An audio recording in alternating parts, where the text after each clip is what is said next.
Petani di Desa Waru Kulon, Kecamatan Pucuk ini mulai memanen wijen di rawa-rawa yang dimanfaatkan untuk lahan pertanian saat musim kemarau seperti sekarang ini. Meski tanaman wijen merupakan tanaman asal negara Afrika, namun petani di Lamongan mampu menanamnya sebagai salah satu bahan dasar minyak wijen, serta menghiasi makanan seperti onde-onde dan jajanan lainnya. Menurut petani, menanam wijen dinilai lebih gampang daripada menanam kacang hijau atau padi yang membutuhkan banyak pasokan air. Dengan masa perawatan selama 3 bulan sejak masa tanam, kini petani desa Waru Kulon mulai memanen wijen yang disetok di pengepul desa setempat. Pak, ini tanaman apa, Pak?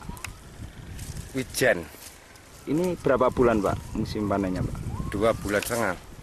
Gimana perawatannya, Pak? Susah nggak, Pak? Enggak, agak ringan sama kacang hijau.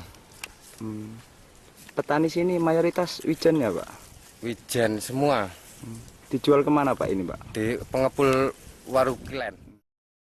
Untuk meningkatkan harga sebelum dijual ke pengepul, wijen yang baru dipanen langsung disosoh dengan cara ditumbuk untuk memisahkan biji wijen dengan daun maupun kulitnya.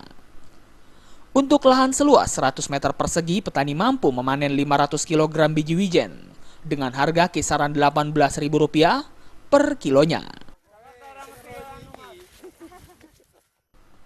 Dari Lamongan, Jatim Muhammad Basoir melaporkan.